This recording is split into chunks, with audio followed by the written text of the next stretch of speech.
9 weeks down in the season, 7 or 8 more to go, and I'm going to go over everything that happened in Week 9 on this week's episode of Big Predictions.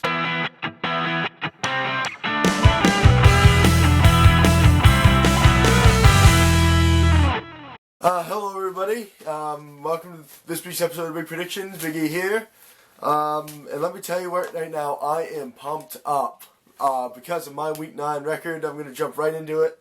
This week I went 12-1. Best record of the year so far. I'm hyped. It feels so good to only have that one loss only have one loss this week. It feels awesome. And that brings my overall record to 84-47. I am almost 20 games above 500. It feels so good. I can't tell you how much good that feels. Man, it just feels so good. But enough about me. Let's get into my Week 9 awards. All right, my first award up tonight is my second edition of the MVP award, my big player of the week, and it's going to go to Eli Manning. He had an outstanding performance against the Eagles this past week. He threw for well over 200 yards and 4 touchdowns, and probably one of his best game of the year so far, and that gives him my big player of the week. Now we're moving to my second award this week, and of course it is my least valuable player of the week. And this is going to go to Chris Boswell, kicker for the Steelers, in case you don't know, and here's why. Can't put 7 or 8 on one side. So there's the shift. Ravens respond. That thing went half a yard, then he just drills it down the field. That was bad. And 2 penalties are down. That is a swing and a miss. That was a whiff. You don't see that very often. The official's even laughing about that one. He just comes up. I don't know if he just... No, this isn't asking a little too much. He was trying to show that he was kicking it to the left and was going to try and pooch it to the right. That was an accident waiting to happen. He's going to try and kick it with his right foot. Yeah, he got a little too creative. What's that Irish dance they do, the jig? Yeah. That's what that looked like. Jeez. You can't kick it twice. So.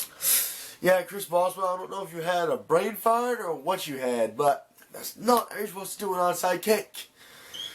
So that's why you get my least valuable player of the week award. And now for my last award for the week is my big player of the week award, and this one comes with the same game, even though earlier in the game, Baltimore, this was a history-making play for the Baltimore Ravens. Check it out. The last couple weeks, it hasn't been good enough for Flacco. Good hands, Mike Wallace, stiff arm, Wallace has got speed, Mike Wallace down the sideline, a complete foot race. Wallace going all the way, touchdown, Baltimore. Yeah, Mike Wallace, 95-yarder, that's Baltimore Ravens history right there. Must feel good to be a Ravens fan this week. Without further ado, let's get into my Week 10 predictions.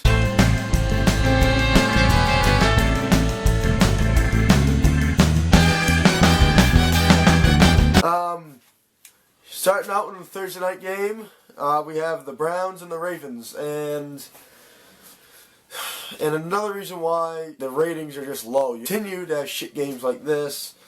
I'm going to make this short and sweet. The Browns are still terrible, so I'm going to take the Ravens because they have momentum off a win against the Steelers, so the Ravens get over the Browns.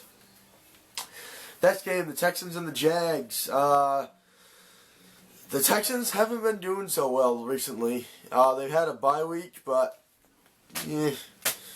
not too good. I'm still going to take them, though, because the Jaguars are still not a good team. Neither one of these teams are really good, to be honest, but I'm still taking the Texans. Next game is the Broncos of the States, and the Broncos got manhandled by the Raiders Sunday night. I picked the Raiders to win, but I didn't think it'd be that bad. Going up against the Saints, who, I still feel bad for Drew Brees. Great player, terrible team. So that's why I'm taking the Broncos. They're still the defending Super Bowl champions. So those Broncos over the Saints. The next game is the Rams and the Jets, and the Jets continue to be a terrible team. They went from almost playoffs last year to Just bad. Like, almost to the Browns level bad. That's how bad. So I'm taking the Rams in this one. Yeah, the Rams aren't good either, but I think if you lose to the Jets, that's just embarrassing. So the Rams. Next game is the Falcons and the Eagles. The Falcons have been on a roll lately. And the Eagles, they've been just drooling lately. I mean, they've lost quite a few straight. So that's why I'm taking the Falcons. Number one offense in the league, led by Matt Ryan and Julio Jones. So the Falcons over the Eagles. The next game is the Chiefs and the Panthers. Both of these teams, the Panthers, they've won a couple games the last couple weeks. And the Chiefs, they won last week. So I'm going to take the Chiefs. I still think they're the better overall team than the Panthers. So the Chiefs. And the next game is the Bears and the Bucks. The Bears continue to stink up the NFC North. And the Bucks actually aren't too terribly bad. So that's why I'm going to take the Buccaneers in this one. The Bears are still pretty bad. So the Buccaneers. Next game is the Vikings and the Redskins, and this one was kind of a tough game when I saw it. You know, the Vikings, they've been on a kind of a downfall lately. They've lost like 2 or 3 straight, and the Redskins coming off a bye week, coming off that tie against the Bengals a couple weeks ago. So I'm going to take the Redskins. You know, the way the Vikings have been playing lately, I think they can be beat by the Redskins. So the Redskins. And the final 1 o'clock game of the week, it's the Packers and the Titans.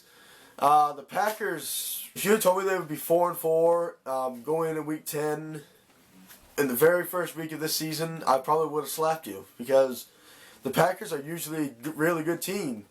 But 4-4 headed into Week 10, that's not a whole lot of people expected that. I know I didn't. So I'm still going to take them over the Titans. The Titans are still a pretty weak team. So even though the Packers have also been struggling, I'm still taking them. Next game is the Dolphins and the Chargers. Here's an easy one. I'm taking the Chargers. They're actually a really good team. They just have failed to finish quite a bit this season against the Dolphins, who another mediocre AFC team. So yeah, the Chargers in this one. Next is the 49ers and the Cardinals, a NFC West matchup. I'm taking the Cardinals. This is easy. 49ers are still bad. The Cardinals are good, so it's Cardinals over the 49ers. And the final afternoon game of Week 10 is the Cowboys and the Steelers. Now, this was a really, really tough game to predict. You have the Cowboys, who have really turned it around this season, and the Steelers coming off a loss against the Ravens, even with Ben Roethlisberger. But in Pittsburgh, it was still really tough, but I'm going to take the Cowboys in this one. You know, Dak Prescott and Ezekiel Elliott are really still on a roll. And the only way that's going to be stopped is if Jerry Jones throws in Tony Romo to start. And it's still not out of the question. Like, that still hasn't been ruled out yet. So, Cowboys over the Steelers. And in the Sunday night game, finally, we might actually have a decent Sunday night game for once. It is a Super Bowl 49 rematch between the Seattle Seahawks and the New England Patriots. I'm making this one my game of the week. You know, I think this will be a really good game to watch. I might even tune in to watch it. I don't know. Maybe I haven't decided yet. But I'm going to take the Patriots in this one. If I was a betting man, I would never bet against the Patriots in New England. You know, they just have that really good advantage when they're at home. And then the Seahawks, the Bengals actually gave the Seahawks a run Monday night. But the refs were just god-awful. I mean, missing terrible calls. I mean, roughing the kicker that should have been called but wasn't. Illegal contact. You know, definitely the officiating has definitely been either favoring Seattle or Seattle has put the refs on their payroll. Definitely this season. So that'll be interesting to see because I know the refs have had history of definitely helping out the Patriots. And now we've seen them helping out Seattle. So this is an interesting one. I'm going to take the Patriots in this one. Just because they're in New England. And the refs. It's going to be interesting. It'll be an interesting game indeed. And the final game of Week 10, the Monday night game, we have the Bengals and the Giants. The Bengals they haven't been really good this season. And the Giants, they got a big win over the Eagles Sunday. They are 5-3, second in the NFC East. and they're coming for Dallas. I really think that they're going to be on the hunt for Dallas. Dallas, you haven't clinched a damn thing yet. So that's why I'm taking the Giants in this one. They're at home. They're playing a not really good Cincinnati team. And the Giants, we're coming for you, Dallas.